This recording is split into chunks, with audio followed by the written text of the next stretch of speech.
get up the guts to take my slippers off and put my feet in the ground. I'm grounded, or ground myself, or try to be grounded in the earth. That might actually be the challenge. I love my tree.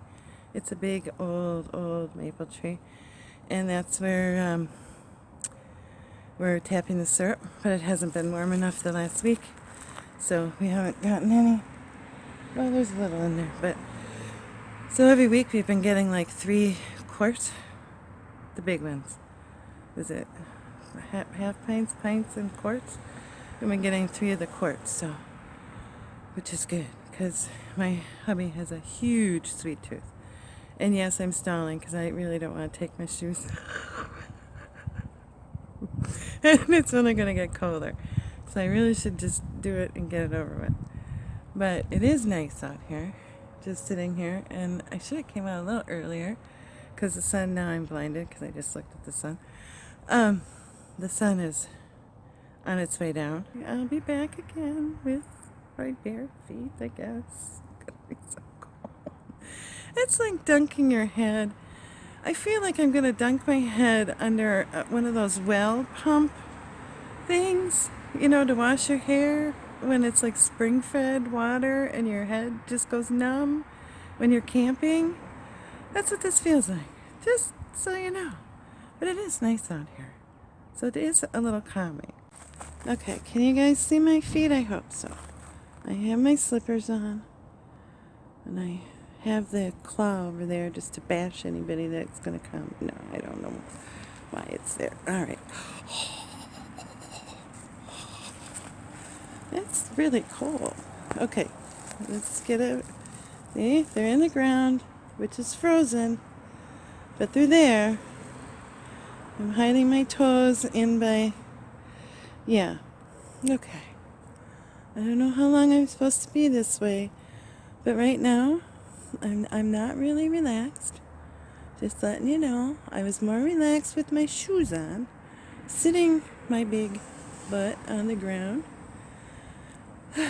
I'm breathing. I'm breathing. I'm breathing. And I think this is a challenge for when it's summer in the United States. Just saying.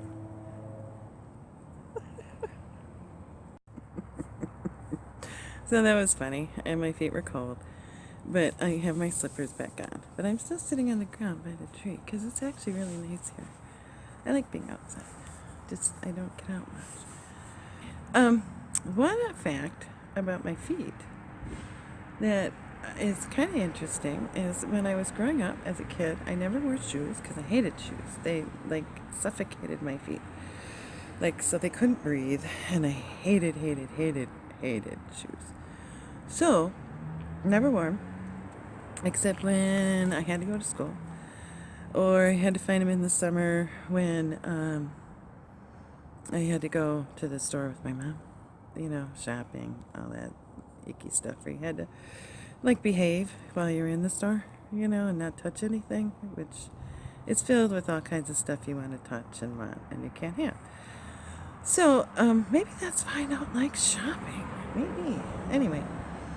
So, my feet had calluses on them so thick that I was a teenager, and I was walking from my house to Kmart, which was a big deal, because I lived on the edge of the small town that I live in, so anywhere we had to go, we had to walk or ride your bike, which wasn't cool after you got to a certain age, so then you walked, to show you how cool you were. So I walked up to Kmart, and I stepped on a nail. I mean, like a really, like a nail this big, like a roofing nail, one of those really thick ones. Not, just like a real thin nail, but like a shingle nail, a really thick one. And it went all the way in my toe, and I didn't even notice until I always carried sandals, because then at least my feet could breathe. So I went to put my sandals on, and I noticed that there was a nail all the way embedded in the bottom of my foot. So then I had to walk all the way home. It was just like a mile and a half. And, and then I had to tell my mom I had a nail in my foot. And then, and she had to take me for a tetanus shot. It was hilarious. And she's like, how can you step on a nail and get it that deep into your foot? And I'm like, I don't know, I didn't feel it. So anyway, so yes, I would even, unless you can find a sunny space where there's no wind, which is obviously what I did. And this has been really good for me to sit out here against my tree. Not so good with my shoes off, but that's okay. Yeah, it's more grounding just sitting next to my tree. So, I would encourage anybody, if it's warm enough by you, to try the grounding yourself in the earth, or give yourself a grounding and make yourself sit outside. One of the two. I think it works either way. I think you enjoy it once you do it. And thanks everybody for all your support and making my time on Steemit such a great time. I really do appreciate everything that everybody does. So, have a great day. Bye.